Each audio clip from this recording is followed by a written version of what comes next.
Welcome to Tbsp Kitchen. Today I'm going to show you how to make Mille-feuille Hotpot or Mille-feuille鍋. So I think Mille-feuille is a French pastry. It means 1,000 leaves in French, and it just have like layers of like crust and cream. This dish has nothing to do with that except that it has layers. So I learned actually this only a couple months ago. I got told from a friend of mine who lives also in Germany, also Japanese, and I just gave it a try, and this is super delicious even though it's very easy. This is probably one of the easiest dish to make, so I hope you enjoy that. Then, let's get started.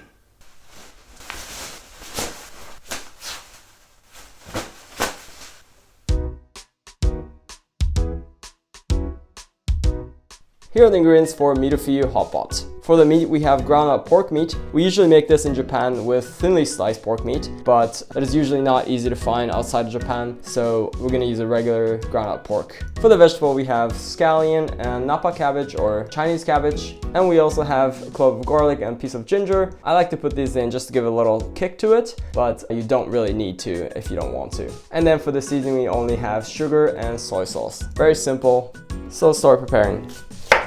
Depending on the servings and depending on the size of the Nappa cabbage, you might need like 5 to 6, 7 leaves of Nappa cabbage.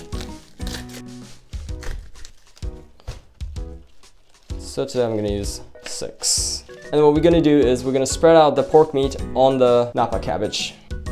So take the Nappa cabbage, so just kind of like this.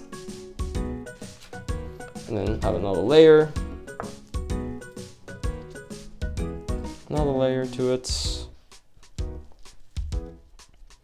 this is kind of imitating the thinly sliced meat. Then I have like 3-4 slices. I'm just gonna cut these into a couple pieces. Then I'm gonna start putting this on the outside like this.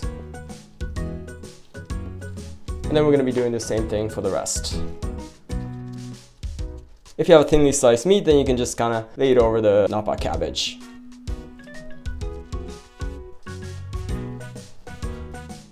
And then again,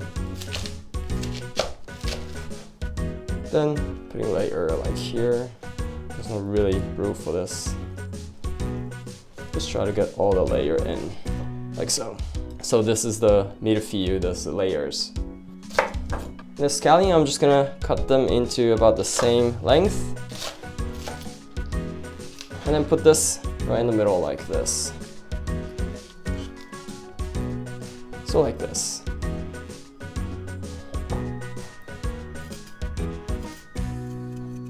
Peel off the garlic, not garlic, ginger.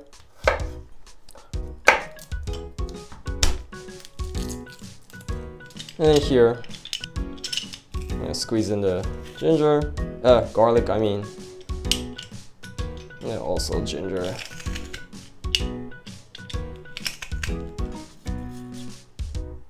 Then in here I'm gonna put in 1 cup of water, and to that 1 tablespoon of soy sauce,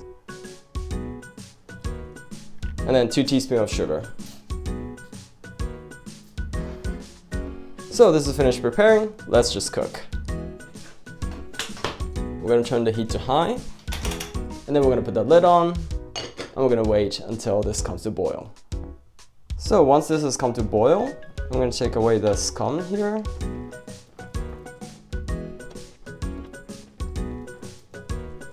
And then we're gonna turn the heat to low, and then put the lid back on, and then we're gonna let it cook for 2 to 3 minutes in low heat. So 3 minutes has passed. Let's see. Oh, this is looking so delicious.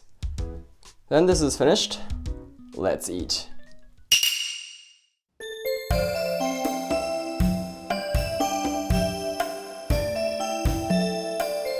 Let's eat. Itadakimasu! So let's dig in. Look at that. Have the soup a little bit. Oh, this is looking so good. Itadakimasu. Oh. Oh god, this is so good. This is totally savory. This is so delicious.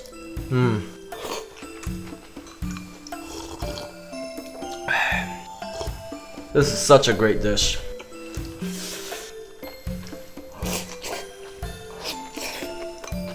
Let's get some more. So this dish only contains 3 ingredients, and yet the flavor is complex. So Nappa cabbage will be sweeter when it gets cooked, and the sweetness matches just perfectly with the soy sauce and also with the juicy pork meat. Oh, this is just so great. And also the scallion contributes the umami to the soup. This is just a great combination. And on the background there's this subtle punch from the ginger and the garlic.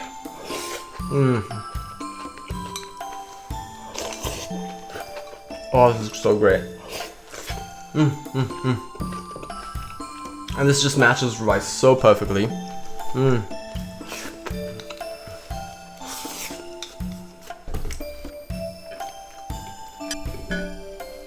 it's also very easy to eat because they're just kind of compact together.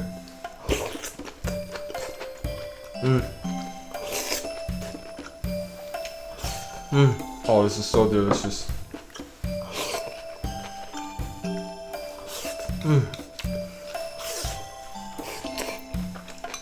So I'm gonna slurp the soup. Please bear with me.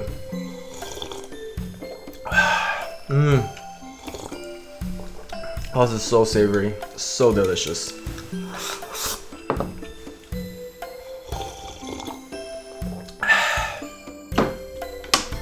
Whew, that was so delicious.